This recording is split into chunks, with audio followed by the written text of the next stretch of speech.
Halo semuanya, perkenalkan nama saya Fernando Sitohang. Saya mahasiswa Sekolah Tinggi Ilmu Manajemen Sistem Sukma Medan, program studi Manajemen Keuangan S1. Oke, baik, pada kali ini saya ingin membuat sebuah tutorial terkait dengan mata kuliah yang sudah saya ikuti pada semester ini, yaitu mata kuliah analisis laporan keuangan yang dibina oleh Ibu Nurlinda MSI Doktor. Dan terima kasih sebelum saya ucapkan kepada Ibu Pembina kami. Dan ini merupakan pemenuhan tugas mata kuliah terkait dengan penambahan nilai untuk UAS kami. Eh, Lebih tepatnya UAS saya ya. Terima kasih. Pada tutorial ini saya akan membuat perhitungan dalam sebuah perusahaan eh, untuk menganalisis dia eh, tingkat kebangkrutannya dan perubahan di antara periode tahun sekarang dan tahun depan gitu. Dan pada video ini nanti akan saya buat analisisnya di tahun 2018, 2019, dan 2020. Ada 3 tahun. Dan yang lebih menarik, nanti kita akan memperoleh setelah kita melakukan analisisnya, kita akan melihat apakah ada pengaruh coronavirus atau COVID-19 yang sudah melanda negara kita di tahun-tahun sebelumnya, yaitu tahun 2018 yang sebelum COVID, 2019 sudah COVID, dan 2020 adalah intinya COVID. Jadi hal ini menarik untuk kita bahas.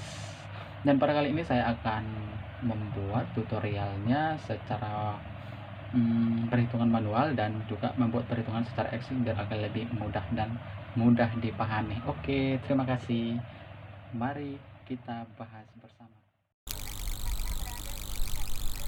Analisis kebangkrutan teori Altman-Siscor. Sebelumnya kita memahami dulu apa itu kebangkrutan, karena teori Altman-Siscor ini kan merupakan teori untuk mengetahui tingkat kebangkrutan dalam sebuah perusahaan. Jadi kita terlebih dahulu mengetahui tentang apa itu kebangkrutan. Kebangkrutan itu merupakan kesulitan keuangan atau financial distress, di mana keadaan perusahaan tidak mampu membayar kewajiban pada saat jatuh tempo yang menyebabkan perusahaan mengalami kebangkrutan. Nah, ini dikembangkan oleh Munawir pada tahun 2010. Nah, apa saja manfaat informasi kebangkrutan itu? Manfaat informasi kebangkrutan itu antara lain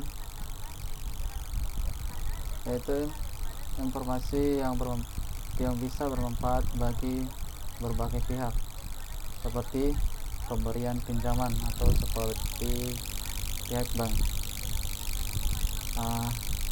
di mana informasi kebangkrutan sangat bermanfaat untuk mengambil keputusan siapa yang akan diberi pinjaman, dan kemudian bermanfaat untuk memonitor pinjaman yang ada. Dan nanti yang kedua itu untuk investor. Investor saham atau obligasi yang dikeluarkan oleh suatu perusahaan tentunya akan melihat adanya kemungkinan bangkrut atau tidaknya perusahaan tersebut, di mana akan menjadi surat berharga tersebut. Dan yang ketiga itu untuk pihak pemerintah. Seperti yang kita ketahui, pada beberapa sektor usaha pemerintah mempunyai tanggung jawab untuk mengawasi jalannya usaha. Misalnya, badan usaha milik negara, di mana lembaga pemerintah mempunyai kepentingan untuk melihat tanda-tanda kebangkrutan dari awal. Hal ini untuk mengawali tindakan-tindakan yang perlu dilakukan untuk menghindari kejadian-kejadian tersebut. Yang ketiga itu untuk pihak akuntan, di mana akuntansi mempunyai kepentingan terhadap informasi yang kelangsungan suatu usahanya, karena akuntan memiliki kemampuan yang konsen suatu perusahaan. Dan yang kelima itu untuk pihak manajemen. Manajemen dapat mendeteksi kebangkrutan lebih awal, maka tindakan pengamatan bisa dilakukan lebih awal, seperti yang sering kita dengar, melakukan merger atau restrukturisasi keuangan hal ini dilakukan untuk menghindari financial distress dalam sebuah perusahaan atau bahkan kebangkrutan ya.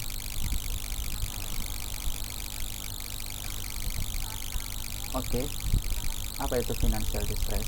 Financial distress itu merupakan dari ketidakmampuan perusahaan dalam memenuhi kewajibannya, terutama kewajiban yang bersifat jangka pendek, ada juga kewajiban yang bersifat probabilitas. Oke, kita langsung ke perusahaan manufaktur.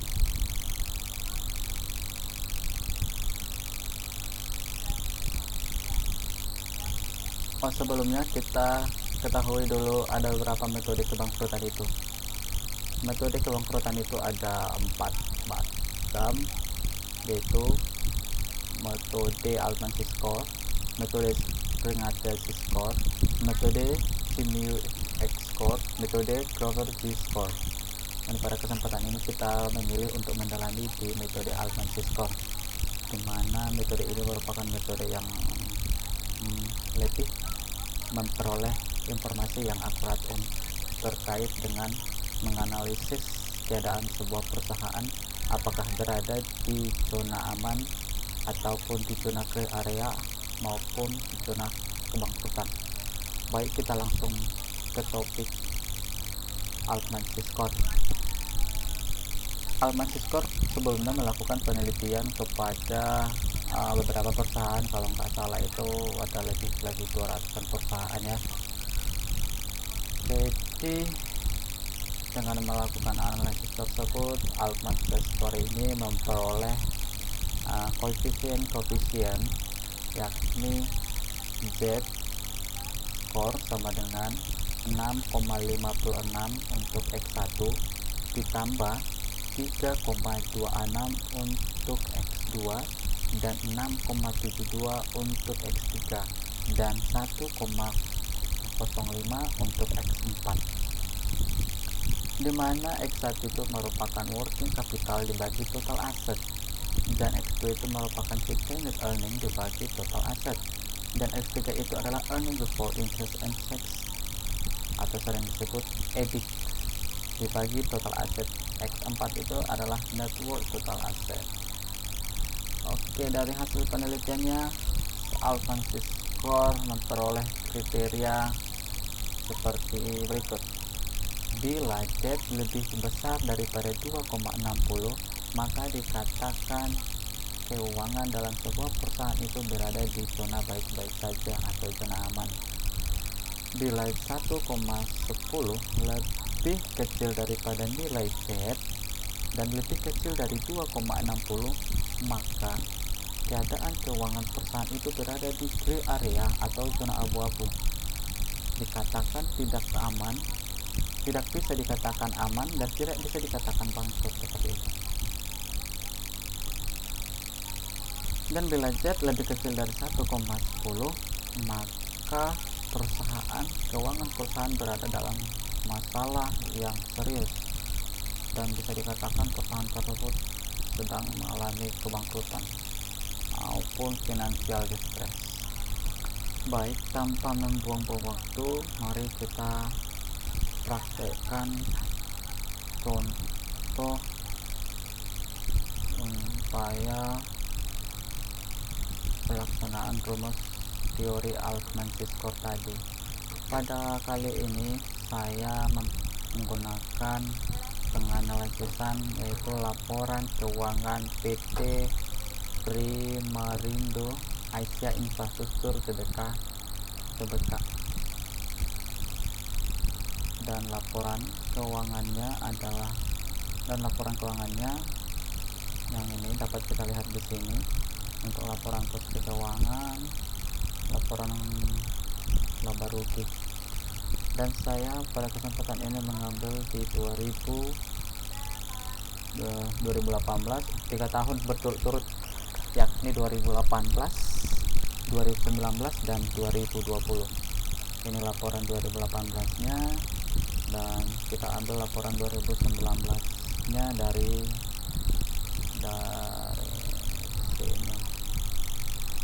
sini. ini 2019 2020 dan di laporan yang tadi dari 2018. Oke, terlebih dahulu kita menghitung secara manual dan nanti akan kita coba menghitung melalui aplikasi Microsoft Excel. Oke,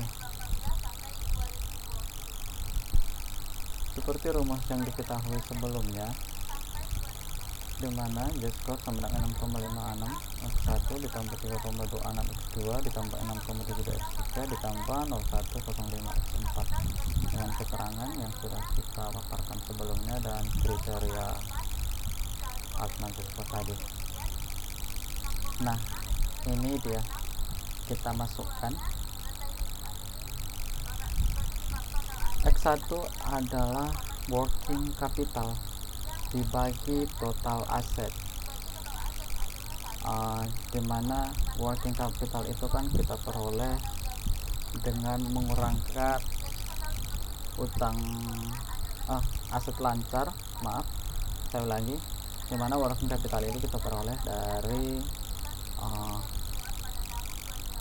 aset lancar dikurang liabilitas lancar atau utang lancar ya. Saya ulangi lagi, aset lancar dikurang utang lancar. Mari kita berangkat ke laporan keuangannya 2018. Ini dia 2018, ini 2017 ya, 2018 ini. Kita lihat utang lancar, balik tadi ya. Kita lihat aset lancar. Aset lancar itu adalah ini jumlah aset lancar yang meliputi kas, piutang, persediaan, biaya dibayar ke muka. Oke, kita lanjut. Dari hasil laporan keuangan tadi kita memperoleh untuk aset lancar yaitu 80.207.862.904 dikurang 84.043.258.686 dikurang total aset 98.196.40.839 itu kita peroleh dari total asetnya. Kita lihat laporan keuangan tadi di mana dia total aset kita jumpai di laporan posisi keuangan ya, jangan di laporan lain karena kita akan tidak menemukannya di sana. Total aset itu adalah ini dia. Total aset itu kan merupakan gabungan dari aset lancar dan aset tidak lancar. Dan pada laporan ini terdapat 98, 190, 640, 839 dan dibagikan mendapatkan hasil minus untuk result X1 yaitu minus 0,039. Kita kalikan tadi dengan koefisien. Ini merupakan koefisien dari teori Altman Z-score tadi ya, yang sudah ini dia teorinya. Kita kalikan dengan 6,56, maka Z-score yang diperoleh untuk X1 itu sekitar minus 0,257. Dan kita lihat dari kriteria untuk skor bagian, di mana si Altman Z-score ini mengatakan jika minus 0,61 itu bangkrut dan minus 0,414 itu tidak bangkrut. Dan kita peroleh untuk X1 di sini mendapatkan minus. Berarti untuk X1 di tahun 2018 perusahaan ini merupakan berada di zona bangkrut. Oke, kita lanjut untuk X2 nya yaitu retained earning dibagi total aset. Retained earning itu akan laba ditahan. Oke, mari kita lihat laporan keuangan itu di bagian modal.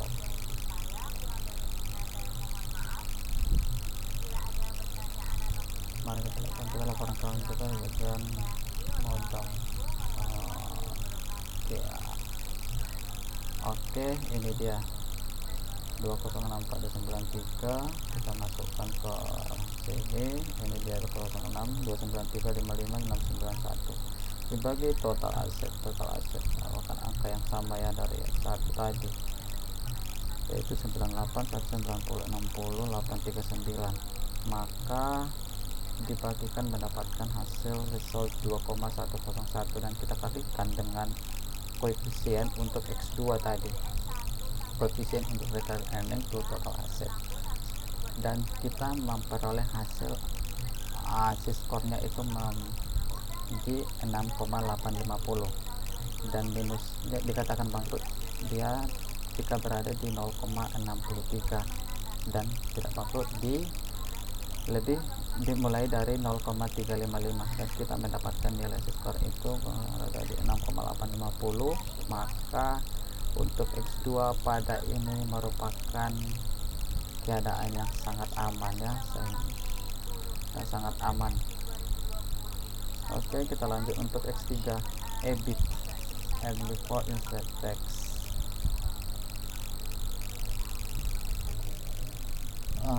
EBIT itu adalah seperti yang kita ketahui, EBIT itu kan merupakan laba usaha atau laba yang kita peroleh sebelum dikurangi bunga, pajak, dan lain ya.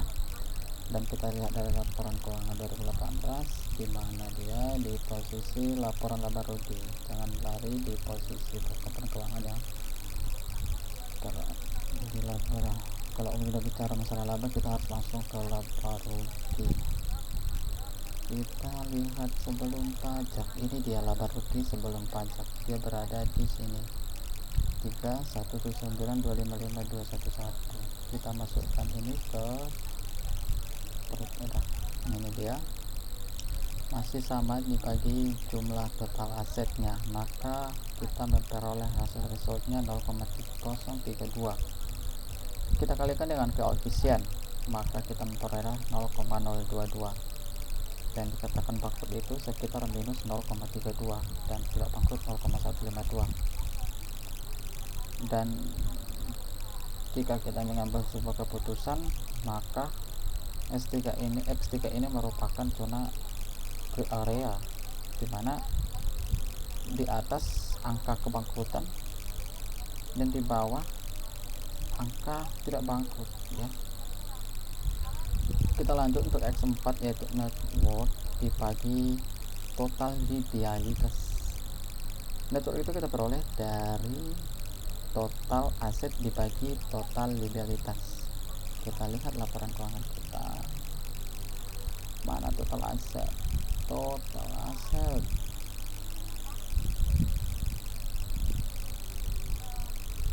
Total aset ini dia 98190640839 dibagikan dengan total liabilitas, ini 1790382847060.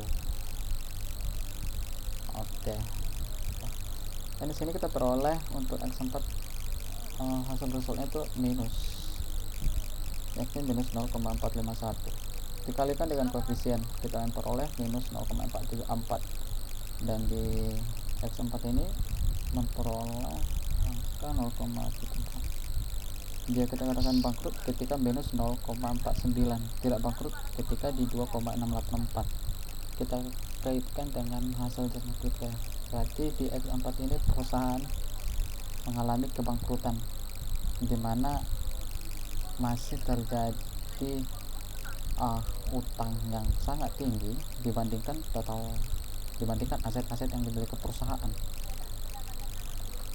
Jadi tadi terdapat di X1 kebangkrutan, di X2 aman, X3 gray area, dan di X4 dia bangkrut. Dan setelah kita jumlahkan C-skornya, dia memperoleh di angka 6,141. Dan jika kita kaitkan dengan kriteria tadi, jika Z lebih besar daripada 2,60 maka zona aman, dan kita mendapat di 6,141. Jadi dapat ditarik kesimpulan secara keseluruhan untuk 2018 perusahaan berada di zona aman. Nah, satu pertanyaan bagi kita, kenapa sih bisa dia zona aman padahal ada tadi di beberapa bagian dia mengalami kebangkrutan. Oke,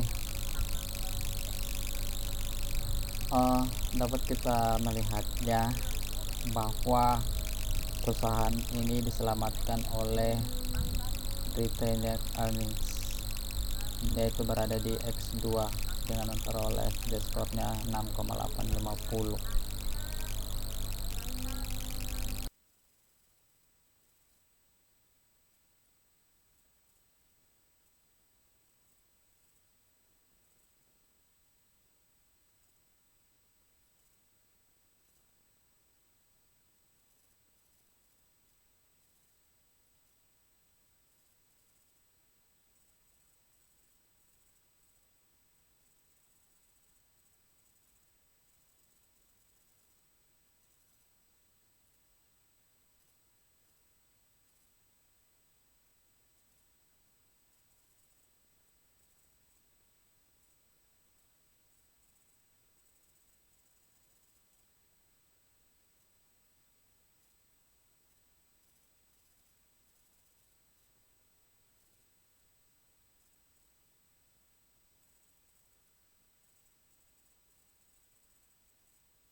Nah, jika kita buat catatan untuk analisis tahun 2018, maka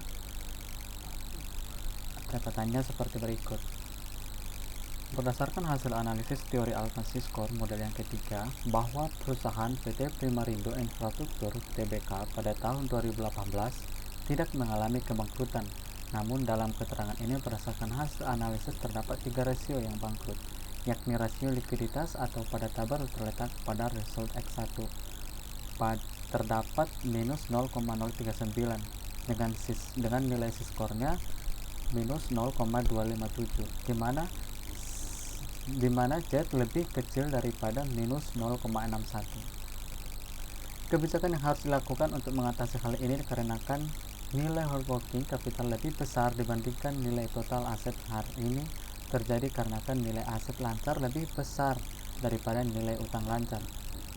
Tapi meski demikian, perusahaan melakukan kebijakan dengan menahan laba atau return ending, sehingga perusahaan memperoleh angka yang tinggi untuk X2 dengan nilai result 2,101 dengan nilai siskornya sekitar 6,850.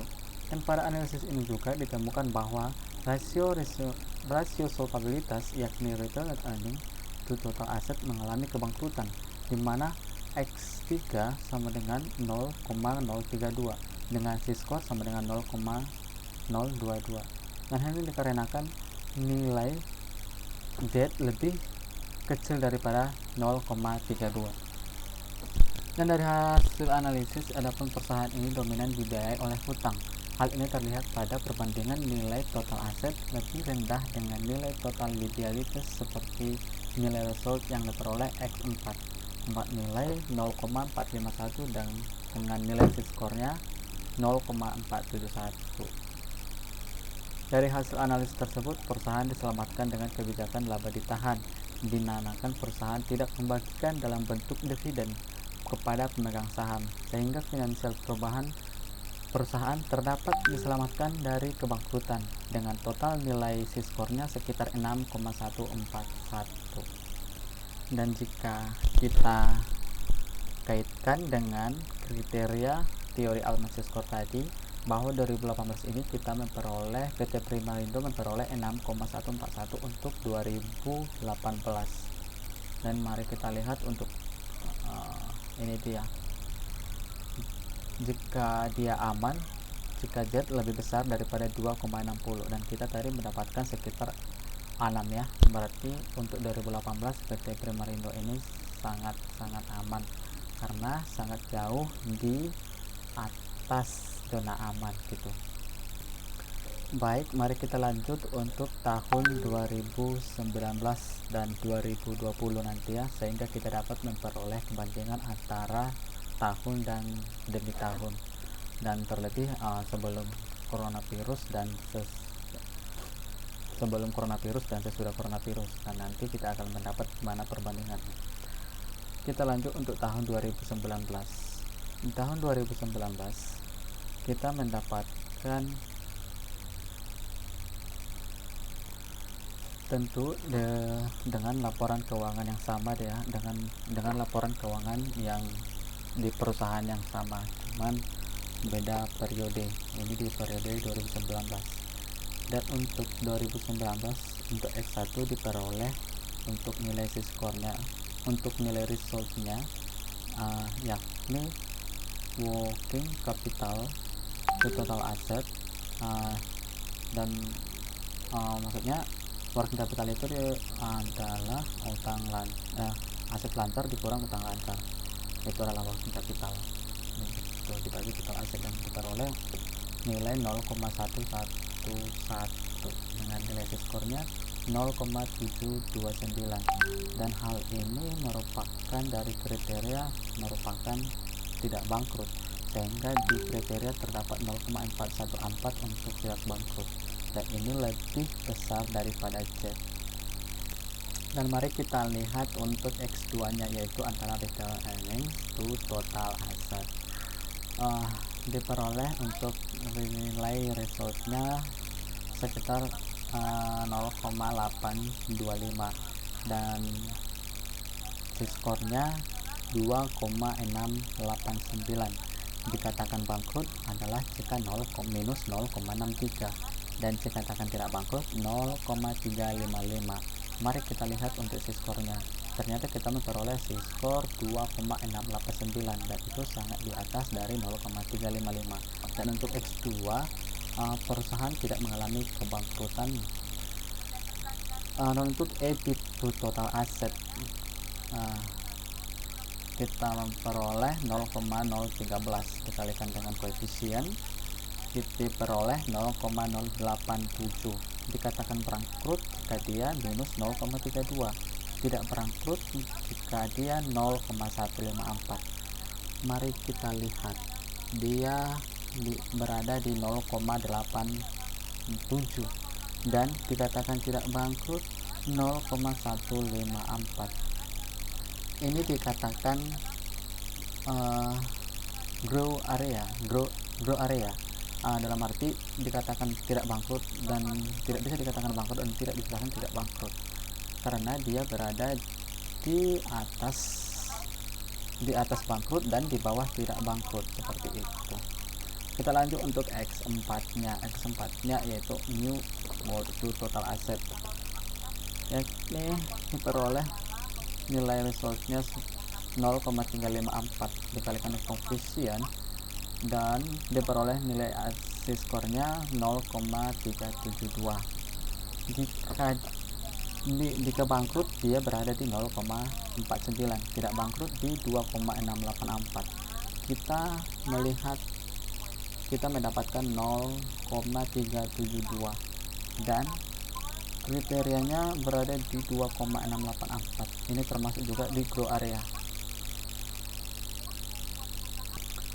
Meski demikian bisa kita lihat dari total skornya, kita jumlahkan total skornya mulai dari X1, X2, X3 dan X4, ternyata diperoleh untuk tahun 2019 nilai skornya adalah 3,877 dan ini merupakan di atas dari 2,60. Berarti perusahaan di tahun 2019 masih dikatakan zona aman meski mengalami penurunan yang drastis hampir setengah dari tahun sebelumnya. Dan jika kita membuat catatan, maka seperti ini. PT Primarindo Infrastruktur Tbk pada tahun 2019 tidak mengalami kebangkrutan meski mengalami penurunan yang cukup drastis dari tahun sebelumnya. Dalam periode tahun ini, perusahaan telah berhasil meningkatkan nilai aset lancar dan menekan nilai utang lancar sehingga memperoleh nilai result X1 0,111 dengan C-score sama dengan 0,729. Pada tahun ini perusahaan telah mengembalikan berlahan dividen pemegang saham sehingga laba ditahan lebih sedikit dibanding tahun sebelumnya. Ini terlihat pada analisis result X2-nya dengan nilai 0,825 dengan C-score sama dengan 2,689. Dan pada tahun ini angka penjualan masih terlihat sama dengan penjualan tahun sebelumnya dan biaya operasional masih retan sama dengan tahun sebelumnya. Hal ini terlihat dari hasil analisis result X3 sama dengan 0,013 dengan nilai skornya 0,087.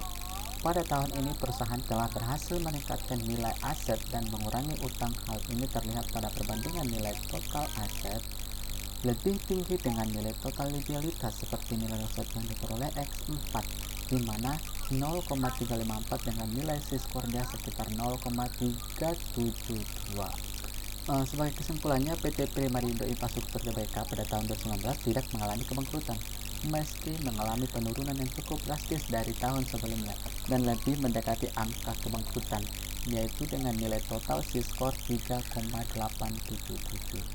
Nah, jika kita agak bahas sedikit apa yang harus dilakukan perusahaan di tahun 2019 ini dengan hasil di X3 dan X4 di grow area, mungkin perusahaan harus lebih memperhatikan dengan EBIT-nya yang yakni tentu memperhatikan di bidang beban-beban operasionalnya ya. Mungkin di beban operasionalnya lebih ditekan lagi. Dan untuk X4 mungkin agak diperhatikan dengan Oke, baik, kita lanjut untuk tahun 2020. Setelah tahun 2018-2019 sudah kita ketahui nilai-nilai C-score-nya, mari kita lanjutkan untuk tahun 2020 dan kita simpulkan perbandingannya nanti. Oke, kita mulai lagi juga dari X1, dimana pada tahun 2021 untuk X1 yakni working capital to total asset mendapat nilainya result 0,067 dikalikan dengan koefisien mendapat nilai 0,440 dan jika bangkrut 0,61. Dan di sini dia tidak, untuk X1 pada tahun 2020 tidak mengalami kebangkrutan karena hal ini dikarenakan nilai skor yang kita dapat sekitar 0,440 dan dia jika dikatakan non bangkrut sekitar 0,414, kita berada di atasnya. Untuk X2 mari kita lihat ya, return earnings di total aset pada tahun 2020 didapat 0,902 dengan nilai skornya 2,941 dan tidak bangkrut 0,355. Untuk X2 tidak bangkrut karena kita memperoleh nilai skor untuk tahun 2020 di angka 2,9241 dan sini sangat baik ya untuk X2 ya. Dan X3 diperoleh minus. Untuk X3 masih ada kesamaan pada tahun-tahun sebelumnya, yakni di dalam perusahaan masih terdapat beban-beban yang sangat banyak. Sebenarnya beban-beban yang tidak terkontrol, termasuk beban operasional, sehingga kita melihat di tahun 2020 ini masih memperoleh minus di 0,83 dan untuk skornya minus 0,558 dan di sini untuk X3 bangkrut. Dan di tahun 2000 sebelumnya tadi 2019 dia masih di grow area, kelihatan dia di grow area dan dia menuju turun. Dan kita lihat lagi untuk X4 nya di network to total liabilities terdapat resultnya 0,247 dan skornya 0,260 dan jika kita lihat untuk X4 masih tetap dalam keadaan bangkrut. Maksudnya tahun ini mungkin masih terjadi perolehan laba yang sangat sedikit dan mungkin penjualan yang dan jika kita lihat jika kita lihat laporan keuangannya untuk tahun 2020, kita lihat penjualan mengalami penurunan ya. Di sini sekitar 32 182 59183 dan di 2019 dan dia di 2018 54 penjualannya sangat menurun, dan hal ini sangat berpengaruh untuk perolehan laba dibandingkan dengan total liabilities-nya.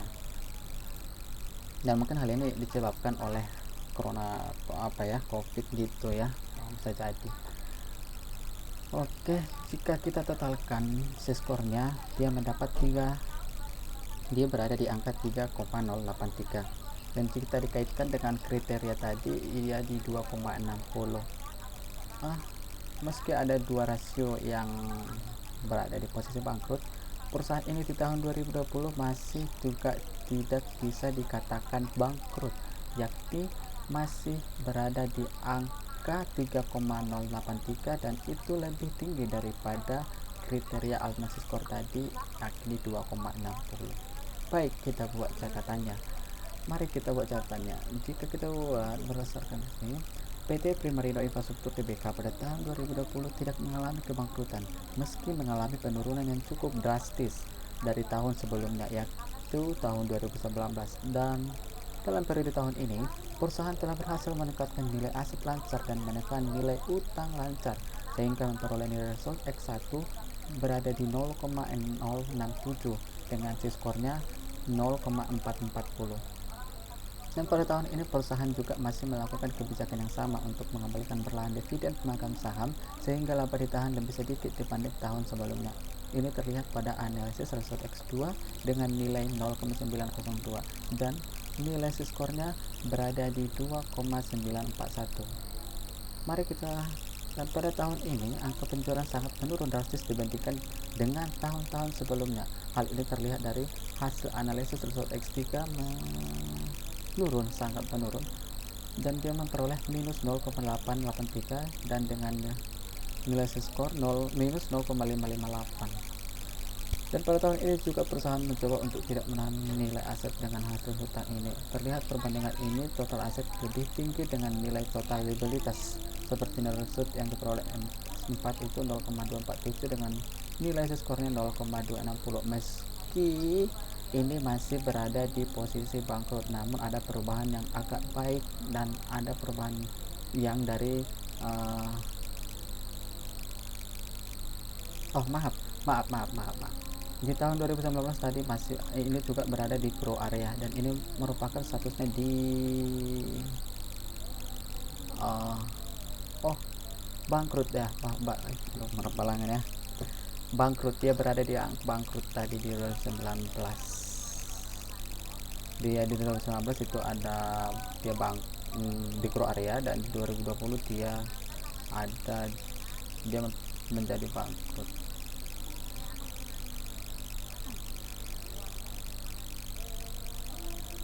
Dan pada tahun ini rasio probability mengalami kebangkrutan dapat kita lihat pada result X3 di Almasi Skor berdasarkan angka 0,151. Jika kita berbicara tentang rasio probability, maka tentu yang muncul dalam pikiran kita adalah bagaimana kemampuan sebuah perusahaan untuk menyisihkan laba daripada pendapatan.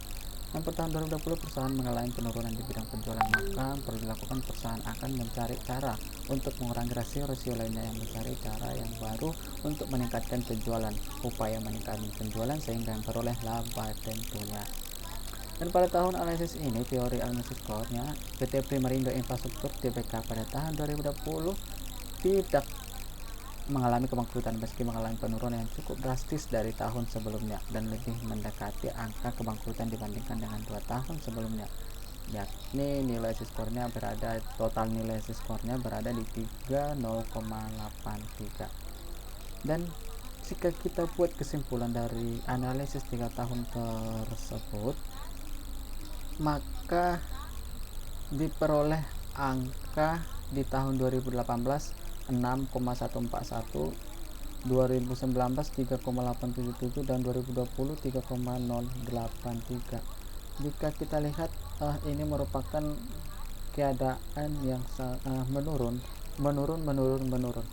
dan mungkin jika kita analisis lagi untuk tahun 2021, bisa jadi dia berada di grow area atau bangkrut, karena jika kita lihat dari gambar ini. Untuk lebih jelasnya kita buat dalam kita buat gambarnya diagram bulat seperti ini, dan dari sini kita memperoleh berapa persen dia. Di tahun 2018 dia memperoleh 47%, di tahun 2019 dia berada di 23%,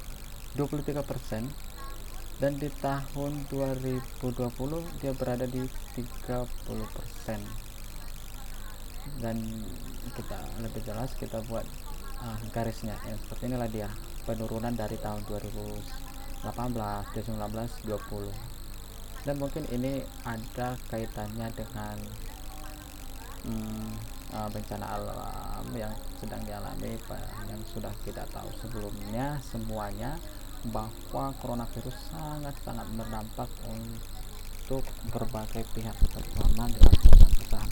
Apalagi perusahaan PT Primarindo Infrastruktur ini kan merupakan perusahaan yang bergerak di bidang peralatan bangunan seperti semen, apa segala macam yang berhubungan dengan peralatan bangunan atau proyek seperti itu. Jadi mungkin karena masih pandemi, banyak orang masih menunda untuk membangun. Dan namun walaupun begitu, mungkin masih ada beberapa perusahaan yang ingin mengajukan pembangunan atau merintah melakukan proyek, maka perusahaan ini masih berada di nilai angka yang baik. Dan di tahun 2019, 20 tidak ada berada di angka di bawah di angka 2,60 ataupun di bawah 2,60. Terima kasih, sekian penjelasannya. Mari kita lanjutkan untuk perhitungan secara Excel ya, dan kita coba bersama nanti untuk lebih mudah. Ini kan cara hitung manualnya.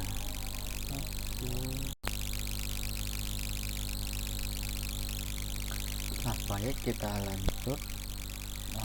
Kita coba setelah kita mengetahui menghitung manualnya, mari kita coba bagaimana cara menghitung Albansis Score itu dengan menggunakan browser Excel. Baik, di sini saya sudah membuat kolom-kolomnya. Ada 5 kolom, ada 5 X4 nya, X1, X2, X3, X4. Kita mulai dari working capital X1 ya, dimana kita ketahuikan working capital itu adalah aset lancar dikurang aset lancar dikurang utang lancar. Kita masukkan aset lancar pada tahun 2018, kita ambil dari sini aja karena ini kan sudah berdasarkan dari laporan keuangan tadi. Kita berdasarkan laporan keuangan tahun 2018, kita masukkan ini adalah aset lancarnya, kita copy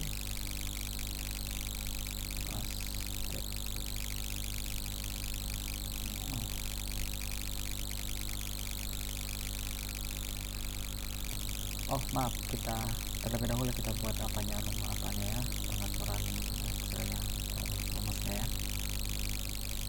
Untuk mengetahui working capital, mari kita buat sama dengan sum aset lancar dikurangi dengan utang lancar.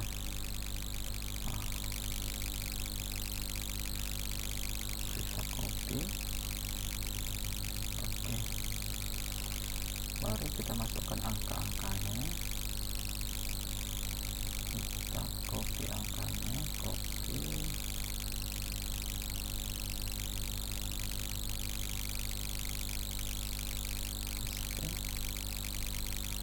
kita formati,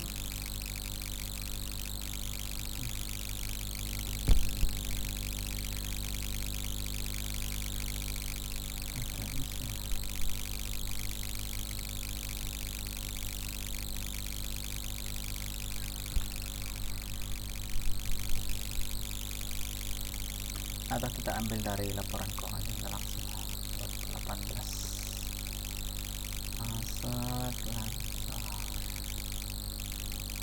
aset lancar dia coba aset lancarnya pada tahun 2018 adalah 2 kopi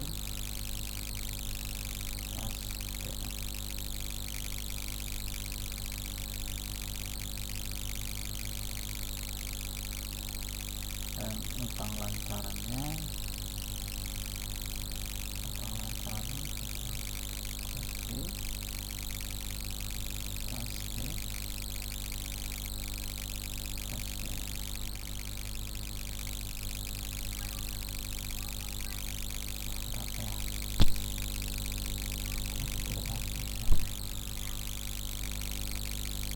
kita ubah tanda komanya. Kebetulan komputer saya kan pakai koma, bikin dia tidak terbaca ya.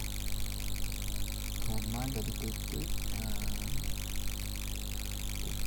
baru, oke, baru dia dapat. Tergantung komputernya ya. Jika Anda menggunakan tanda koma ya gunakan tanda koma, kan tambahkan titik. Kebetulan komputer saya kan menggunakan tanda koma, jadi harus pakai tanda koma dia baru terbaca. Untuk tahun 2019, mari kita ambil tahun 2019 kopi pasti hilangkan ini. Oke, kopi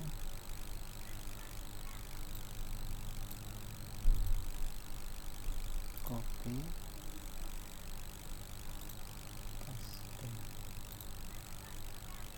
oke,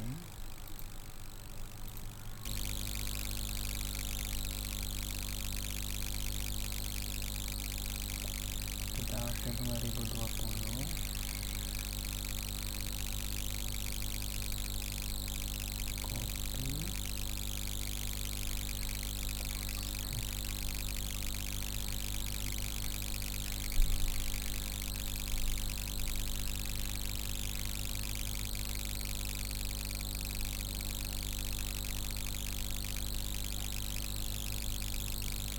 kopi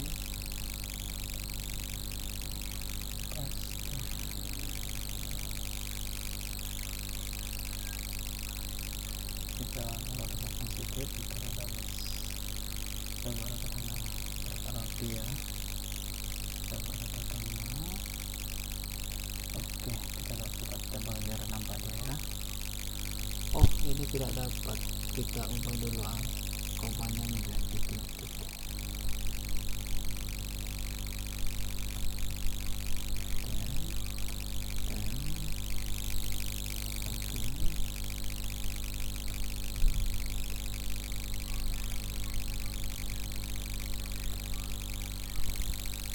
Oke, dapat ya.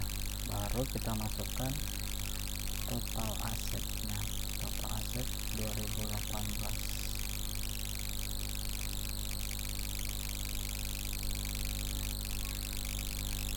Total aset ini jumlah aset 2018. Total aset 98.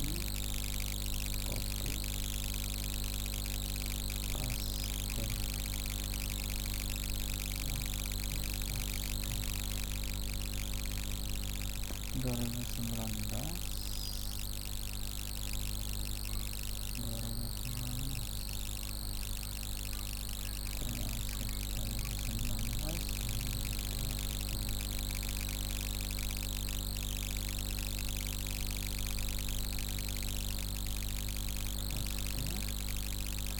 2020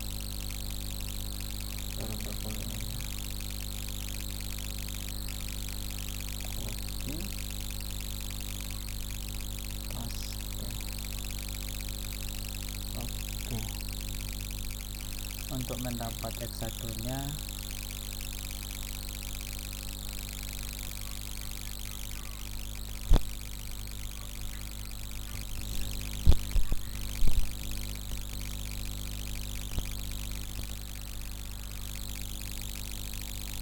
oke, X1 tadi rumusnya adalah networking to total asset sama dengan sum working capital dibagi total asset, dapat ini kita paste. Kita ambil 3 angka ya, kita ambil 3 angka di belakang koma. Oke. X1 kan sudah kita mendapat hasilnya. Lanjut kita itu laba ditahan atau return earnings. Kita masuk 2018 ada di dahulu. Ini copy paste, baru 2019 copy paste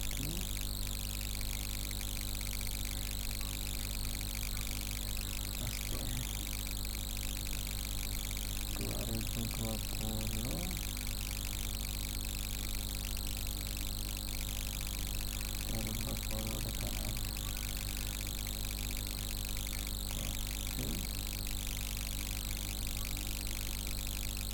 paste. Perhatikan dulu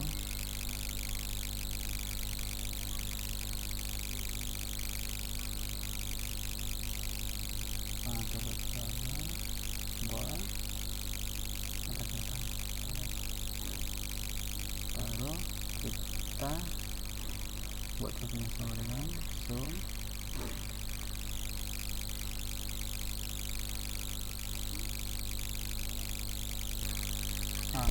rumusnya tadi kan bicara earning to total asset sama dengan sum. Ini kita rapikan dulu,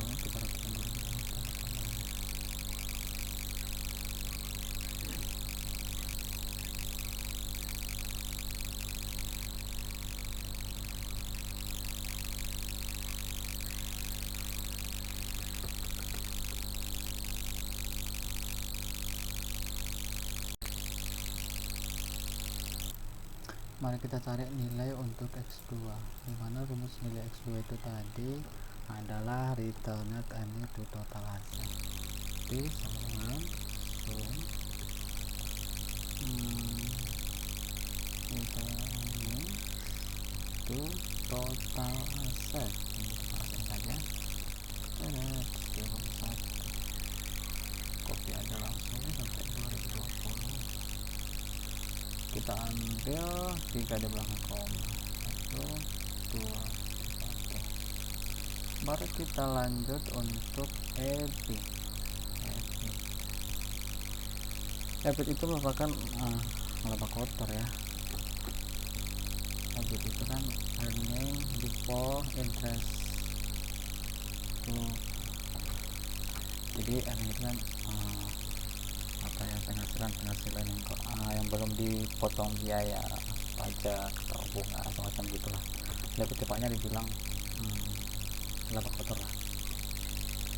Oke, kita ambil dari hasil kinerja kita tadi, itu lebih cepat karena nanti kalau laporan keuangannya kita skor lagi, cari itu lagi agak lama dia. Kita ambil ini EBIT, copy paste, pindahkan langsung 2019 nya, masuk dari 2019 nya EBIT, copy paste 2020 nya, 2020 EBIT,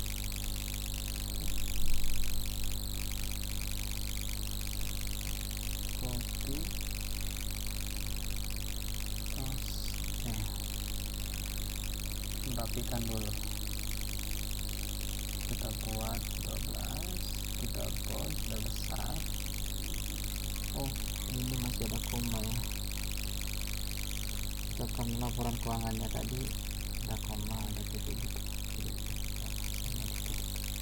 kita tidak terbaca.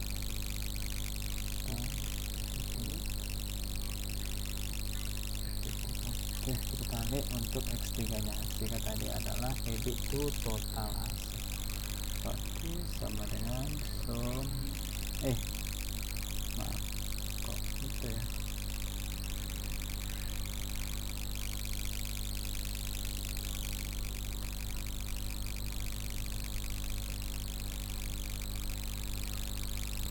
Oke, sama dengan sum debit dibagi total aset. Masih ini total aset. Correct. Di copy dengan formatnya 1/20. Dapat hasilnya untuk X3. Kita lanjut untuk kita masukkan total liabilities-nya. Untuk memperoleh level gitu kan kita harus bagikan dulu total liabilities. Maksudnya dibagikan dulu total aset dikurangi total liabilities baru dapat net profitnya gitu, baru nanti dibagi lagi dengan total liabilities-nya. Kita masukkan di sini total liabilities-nya karena belum ada tadi ya total liabilities kita buatnya total utang. Kita lihat total utang 2018, total liabilitas ini dia, jumlah liabilitas ini tahun 2018. Copy,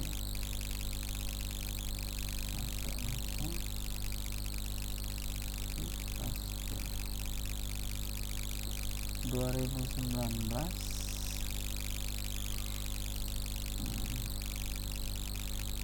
total liabilitas, jumlah liabilitas 2019 ini ya, 2019.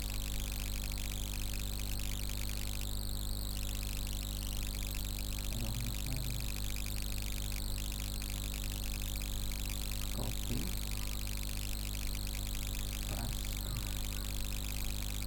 kita lihat 2020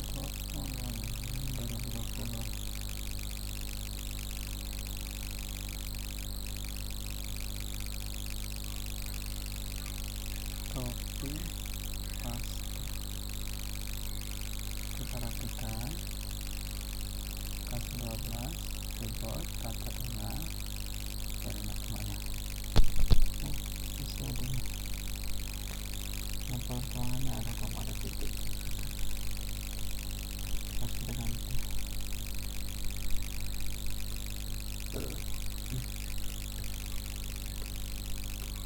mungkin yang buat keuangan tahun kemarin beda komputer mungkin.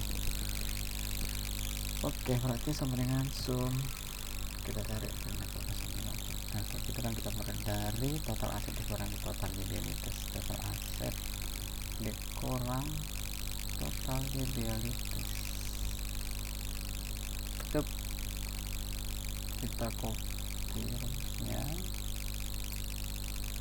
Oke, setelah itu mari kita cari untuk nilai X4. Nilai X4 itu sama dengan sum. Tadi kan rumus X4 itu kan ada total aset. Berarti ini dikurang total aset sama dengan salah kok dikurang, bagi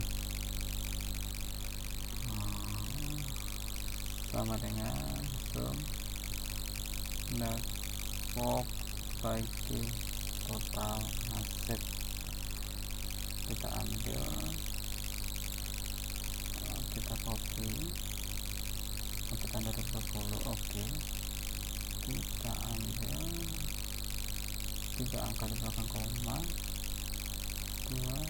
Oke, kita pas. Oke, selanjutnya kita mau untuk mencari berapa nilai skornya. Setelah kita mengetahui nilai per X nya sudah kita ketahui, dan kita kembali melihat rumus. Bagaimana rumus tadi? Ini dia ya.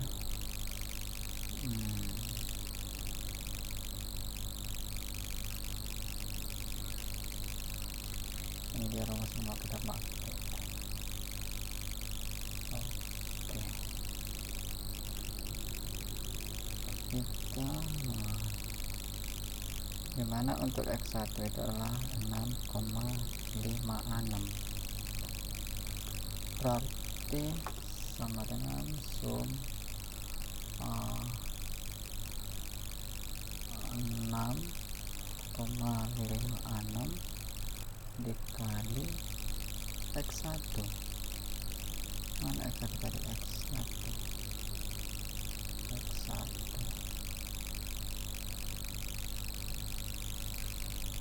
tutup kurung ditambah buka kurung. Kita lihat untuk X2 tadi berapa? X2 itu 3,26, berarti tambah 3, titik ya, nanti berapa tadi? Oh iya ya, bukan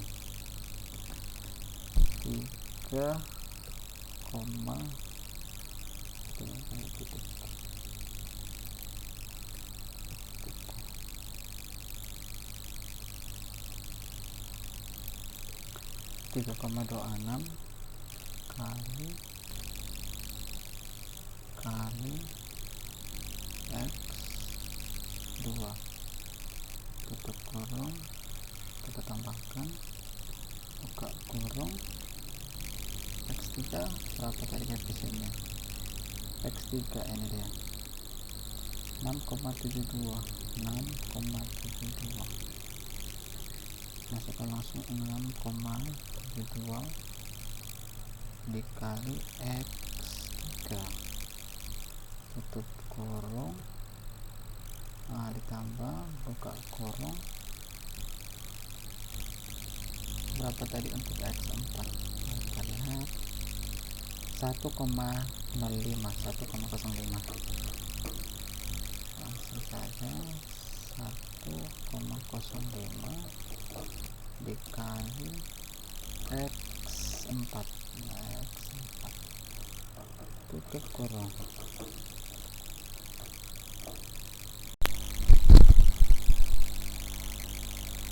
Oke, enter.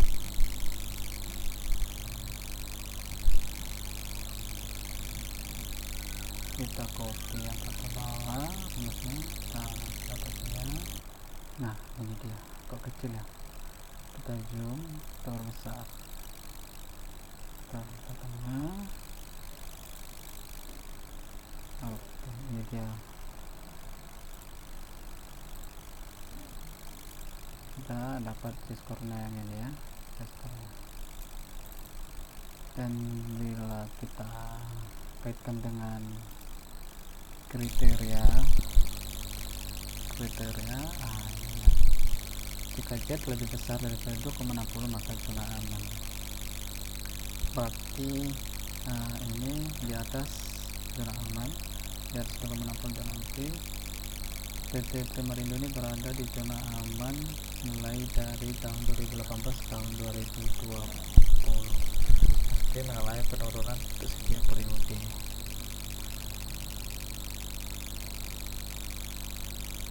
Enam 141, 3,877, 3,083. Kita lihat yang di manual kita tadi, betul ya, pas untuk 2018. Untuk 2018 ini untuk 2018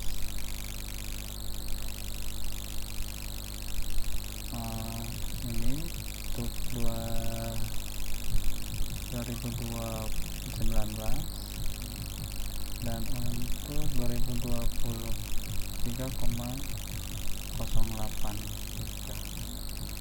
Oke, terima kasih. Sekian penjelasan singkat dari saya terkait dengan analisis teori almaty score pada mata kuliah analisis laporan keuangan. Semoga bermanfaat untuk kita semua, dan mohon maaf jika masih ada kesalahan atau kebingungan yang masih kurang kurang jelas ya untuk penyampaiannya, dan saya harap bisa dipahami. Terima kasih.